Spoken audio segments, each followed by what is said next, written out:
O romance proibido entre um padre e uma jovem da cidade de Leiria. A denúncia da hipocrisia e corrupção do clero e da burguesia portuguesa e também a questão do celibato. É neste contexto que a obra O Crime do Padre Amaro, de Eça de Queiroz, está inserido. Você está no canal Literatura, Gramática e Educação, eu sou a Chayane e hoje vamos falar desse livro polêmico que foi publicado em 1875 e com ele o autor inaugura na prosa a estética realista naturalista em Portugal. Lembram que antes a gente tinha a subjetividade romântica, então o realismo veio para quebrar essa subjetividade e trazer algo mais objetivo, mais realista, como o próprio nome já diz. Essa é considerado um dos mais importantes escritores da literatura portuguesa, mais especificamente do realismo.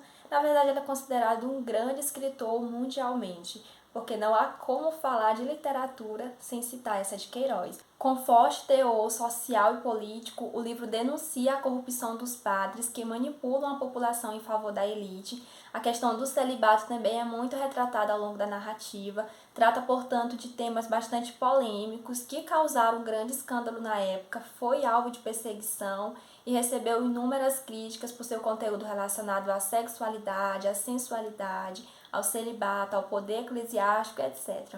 Estamos falando aqui da segunda metade do século XIX, em que Portugal passava por transformações sociais e filosóficas, então todo esse contexto histórico vai influenciar muito. Eu sempre costumo falar que a literatura... Porque assim, a gente tem vários termos para designar o que é a literatura, não existe algo específico, né? Muita gente costuma falar que é a arte da escrita, concordo, mas eu gosto de dizer que a literatura é a expressão do pensamento do homem de acordo com o período histórico em que ele vive. Então, todo o período histórico ali que aquele homem está inserido vai influenciar muito na escrita. E não seria diferente aqui na obra, né? Todo aquele contexto histórico que estava rolando na época, as transformações sociais, as novas correntes filosóficas que estavam aparecendo, influenciou muito para a escrita da obra. O livro está organizado em 25 capítulos sem títulos e apresenta o narrador em terceira pessoa, é um narrador onisciente.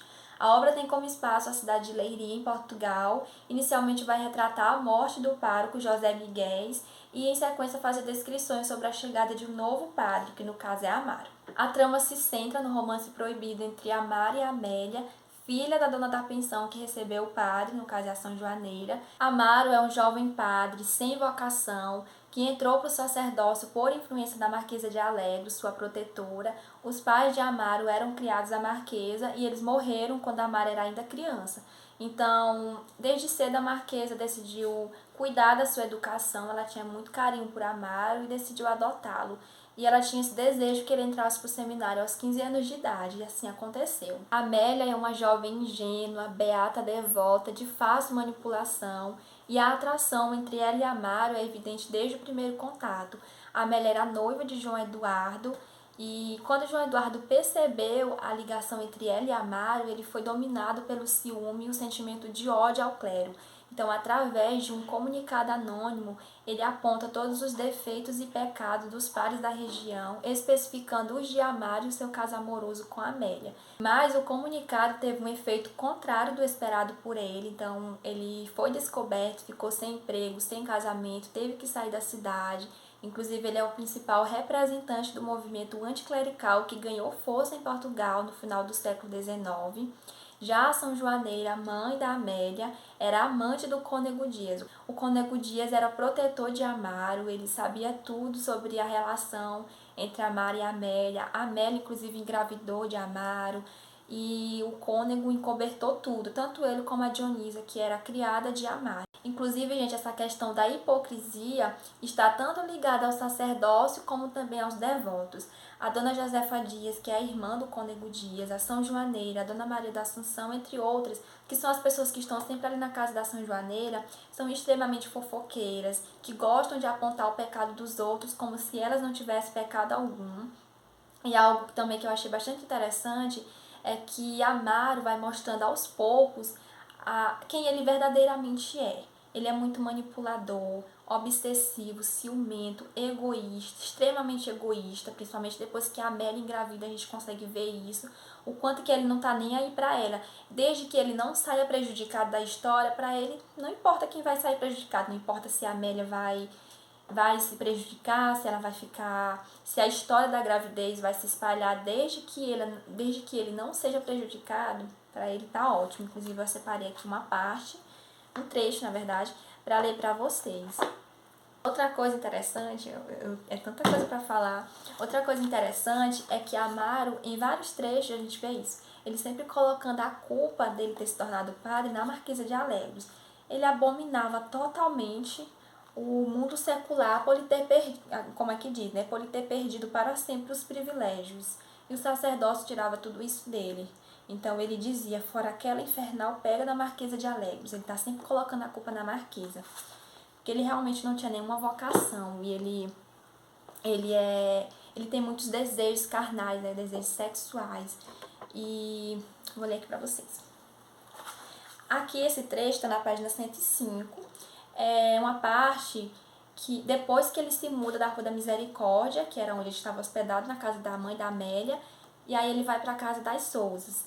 Lá na casa das Sousas, ele se muda para lá após um episódio que teve entre ele e a Amélia. Ele beijou o pescoço de Amélia e segurou forte, né? Acho que foi na cintura. Então ele imaginou que a Amélia fosse contar para a mãe, só que ela não contou, ela ficou calada. Mas antes dele perceber que ela não ia contar, ele já tinha pedido para se mudar, já tinha falado com o Cônego Dias que queria se mudar.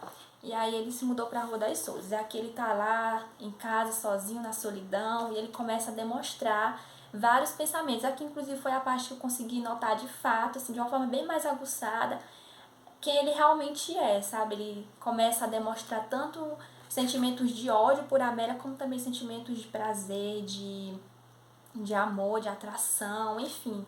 Coisas assim que ele queria ter com ela e que ele não poderia por conta do sacerdócio. Aí ele diz aqui, que faria ela aquela hora? Pensava. Costurava de certo na sala de jantar. Estavam escrevente, jogavam a bisca, riam, ela coçava ali talvez com o pé, no escuro, debaixo da mesa. Recordou o seu pé, o bocadinho da meia que vira quando ela saltava as lamas na quinta. E essa curiosidade inflamada subia pela curva da perna até ao seio, percorrendo belezas que suspeitava. O que ele gostava daquela maldita, e era impossível obtê-la. E todo homem feio e estúpido podia ir à Rua da Misericórdia, pedi-la à mãe, via a sé dizer-lhe, Senhor pároco, case-me com esta mulher, e beijar, sob a proteção da Igreja e do Estado, aqueles braços e aquele peito. Ele não, era padre, fora aquela infernal pega da Marquesa de Alegres. Outro trecho também que eu achei bem interessante, que já vai retratar a questão da Inquisição, da heresia, é bem aqui quando ele diz que o que lhe faltava era a autoridade dos tempos em que a igreja era a nação e o pároco dono temporal do rebanho. Aqui a gente consegue notar bem essa questão da Inquisição, que nesse período aqui já não tinha mais, né? E ele queria que tivesse. Como até fala aqui, desejaria ser um sacerdote da antiga igreja, gozar das vontades que dá a denúncia e dos terrores que inspira o carrasco.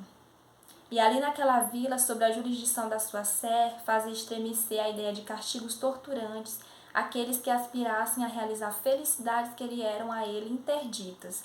E pensava em João Eduardo e Amélia, lamentava não poder acender as fogueiras da Inquisição.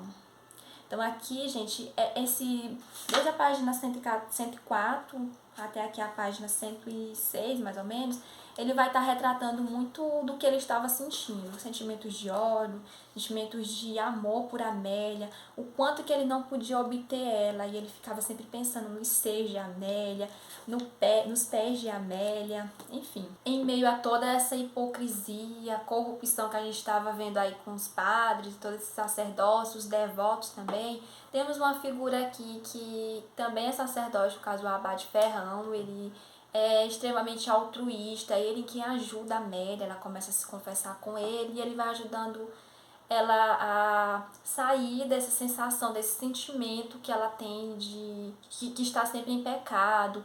Ela tem muitos pesadelos à noite, não consegue dormir e também sente que as suas orações não estão sendo ouvidas. Então o Abade Ferrão vai ajudar a Amélia e ela começa a mudar aos poucos seu comportamento com Amaro. Amaro começa a mandar cartas para Amélia, ela não responde. E até chega um momento também que ele vai fazer igual com ela, né? Ele vai começar também a ignorar ela e aí ela vai atrás dele novamente. E aí, gente, como eu falei pra vocês, a Amélia engravidou e tal, ela foi mandada pra Ricossa com a dona Josefa Dias. E antes disso, eles queriam encontrar João Eduardo para casar a Amélia com ele, só que aí ele já tinha saído da cidade, não conseguiram encontrar, e a solução foi mandar ela para Ricossa. Enquanto isso, o Cônego Dias estava com a mãe de Amélia lá na praia, isso até ele estava tentando enrolar, né, até ela ter a criança. Quando ela teve a criança, eles tinham que pensar em tudo, né, na ama, quem que eles iam dar a criança e tudo mais. A Dionisa vai falar para Mário sobre uma tecedeira de anjos que mata as crianças. Anteriormente, né, antes dela citar essa tecedeira de anjos para ele, até então era para entregar a criança para uma ama, para cuidar e tudo mais. Só que aí depois ele resolve entregar para a tecedeira, a criança foi morta, a Amélia também morreu após o parto, e foi basicamente isso. O livro é totalmente polêmico, como vocês conseguiram observar. É isso, gente. Espero que vocês tenham gostado da resenha. O Crime do Padre Amaro é um dos meus livros favoritos da vida. É aquele tipo de livro que merece ser relido várias e várias vezes. Na verdade, deveria ser leitura obrigatória. Juro pra vocês, é muito, muito bom mesmo. E se você é novo por aqui, não esqueça de se inscrever no canal. Eu vou ficando por aqui. Beijos, tchau, tchau e até a próxima.